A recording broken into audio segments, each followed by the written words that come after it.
ከዚህ አመለካከታችሁ ራሳችሁን መለስ ብላችሁ እንድታዩና ከዚህ አመለካከት ደግሞ ነፃ እንድትወጡ የሚያደርጋችሁ እውነት ነው ይዤላችሁ የመጣሁት ከመጽሐፍ ቅዱስ ውስጥ። ይህንን ቪዲዮ እባካችሁ የሥላሴ እምነት ተከታይ ያልሆናችሁ ሰዎች ሼር ኤንድ ኮፒ ሊንክ እያደረጋችሁ፣ ምክንያቱም ይህ እውነት ለብዙዎች መድረስ አለበት።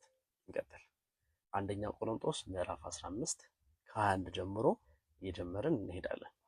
አሁን ሙሉን አንደኛ ቆሮንቶስ ምዕራፍ 15ን ስናይ ጳውሎስ የጻፈበት ምክንያት ዋናው ዓላማው ስለ መጨረሻው ጊዜ ማስረዳት፣ ስለ መጨረሻው ፍርድ፣ ስለ ኢየሱስ ክርስቶስ ስልጣን እንዲሁም ደግሞ ስለ ሙታን ትንሣኤ የሚያወራበት ቦታ ላይ ነው። ስለዚህ ኢየሱስ ክርስቶስ ማን ነው፣ አብ ማን ነው የሚለውን ቁልጭ አድርጎ ያሳየበት መንገድ ነው።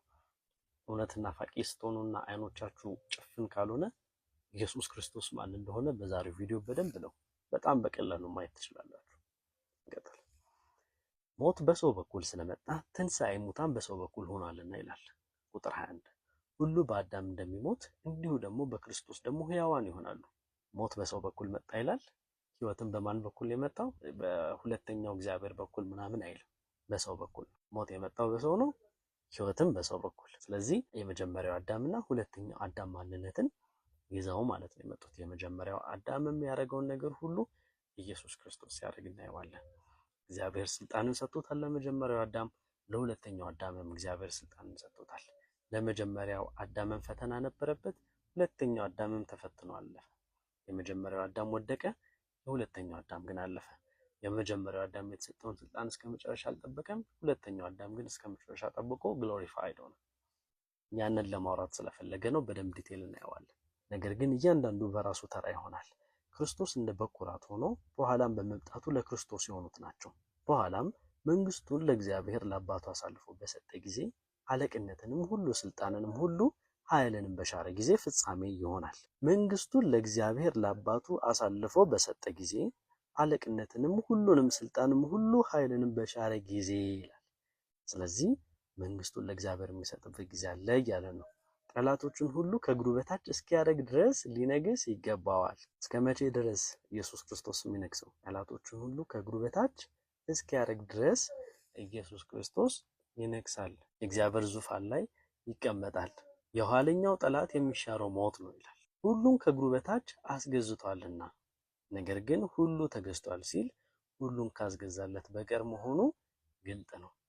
ስለዚህ ኢየሱስ ክርስቶስ ከእግሩ በታች ሁሉ በእግዚአብሔር አማካኝነት ሆኖለታል። ግን ከአብ በቀር ከእግዚአብሔር በቀር ሁሉም ነገር ተገዝቶለት ሳለ አብን ግን አልገዛም።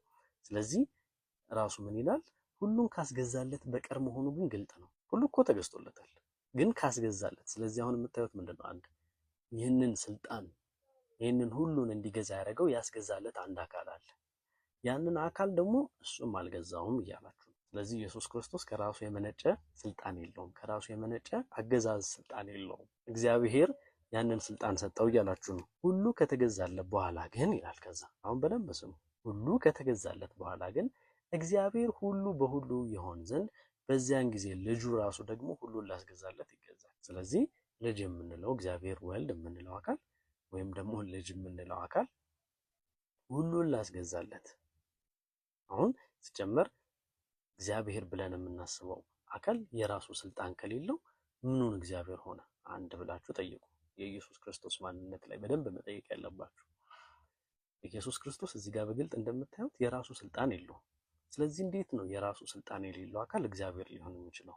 አንድ ብላችሁ ጠይቁ። ሁለት፣ ስልጣን የሌለው አካል ሁሉ በሁሉ ለሚሆን አካል ስልጣኑን ካስረከበ በኋላ እሱም ደግሞ ሙሉ ለሙሉ ሁሉን ላስገዛለት አካል ይገዛል።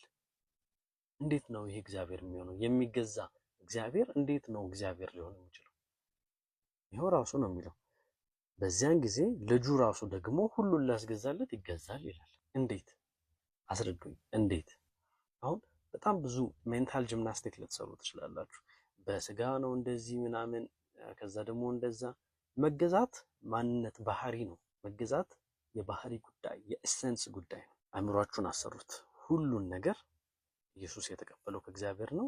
ከዛ ደግሞ ለሱ አሳልፎ ድጋሚ ይሰጣል። ከዛ እሱ ራሱም ይገዛል። መጽሐፍ ቅዱስ እንደዛ አያስተምርም። የስጋ ባህሪው እንደዚህ ሆኖ እግዚአብሔር ልጅነት ከመፈጠሩ ለመታዘዝ ነው የተፈጠረው። ኢኳልም እያለ ምናምን ግን ይታዘዛል ምናምን እንዳትሉ። ይሄ ስለመገዛት ነው እያወራን ያለው።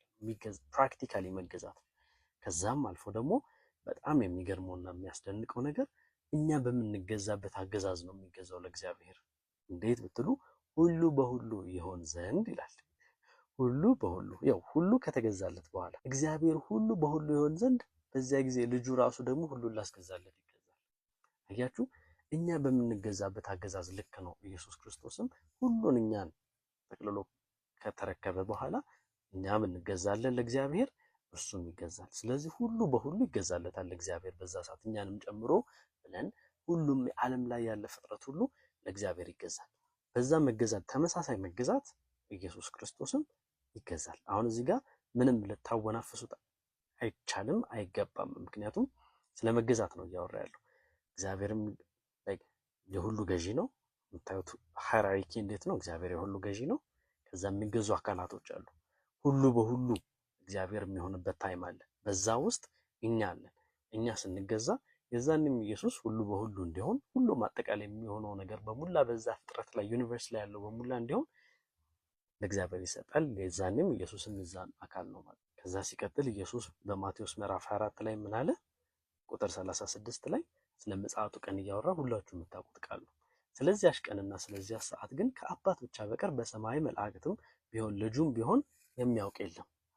ስለ መጨረሻው የምጽአት ቀን ስለዚች ቀን ኢየሱስ ክርስቶስ አያውቅም። ስለዚህ ማወቅ፣ አለማወቅ፣ መግዛት፣ አለመግዛት ማንነት ነው፣ ኢሴንስ ነው። ስለዚህ በኢየሱስ ክርስቶስ ኢሴንስ ውስጥ አለማወቅ አለ፣ መገዛት አለ፣ አለመግዛትም ጭምር አለ። እንድታዩልኝ የምፈልገው ስለዛች ቀን ከእግዚአብሔር ከዛ ቅድም ሁሉም በሁሉ ከሚገዛው ውጪ የሚያውቅ የለም። ኢየሱስም አያውቅም፣ መላእክቶችም አያውቁም። እዚህ ላይ ደግሞ ከፈለጋችሁ በጣም ያስደንቀኝ ሁሌ ሳነበው ለምን መንፈስ ቅዱስ አልተጠቀሰም ብዬ ጠይቅ ነበር። አሁን በመንፈሳዊ ዓለም ውስጥ እዚህ ጋር የሚጠቀሱት አካላቶች 3 ብቻ ናቸው። አብ አለ፣ ከዛ ኢየሱስ አለ፣ መላእክቶች አሉ። ከነዚህ ውጪ ሌላ አካላቶች የሉም። አያችሁ። ስለዚህ መናፍስቶች አሉ፣ የሰማይ መላእክት ማለት ነው። በጣም ብዙ አይነት መልክ ያላቸው፣ በጣም ብዙ አይነት አካል ያላቸው የሰማይ መላእክት፣ እነዛ መላእክቶች አሉ።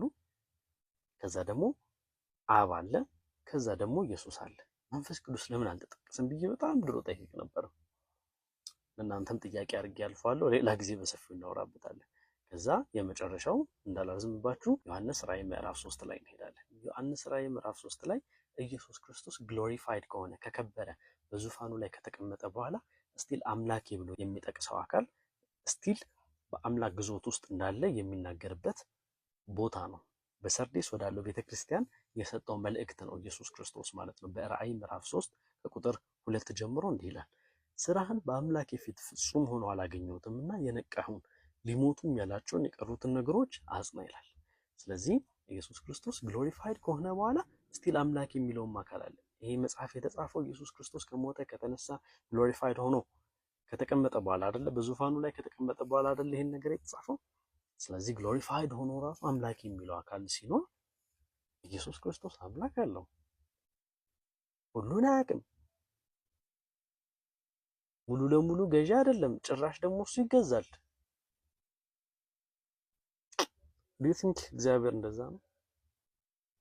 የትኛውም ፓርት ላይ እግዚአብሔር አብ ሲገዛ አታዩትም። እግዚአብሔር አብ ባለማወቅ ውስጥ አታዩትም። በየትኛውም አይነት ፊሎሶፊ፣ በየትኛውም ሜንታል ጂምናስቲክ አታመጡት። ስለዚህ እግዚአብሔር አብ እና እግዚአብሔር ወልድ አንድ አይደሉም። እግዚአብሔር አብ የእግዚአብሔር ወልድ ገዢ ነው። መንፈስ ቅዱስ ደግሞ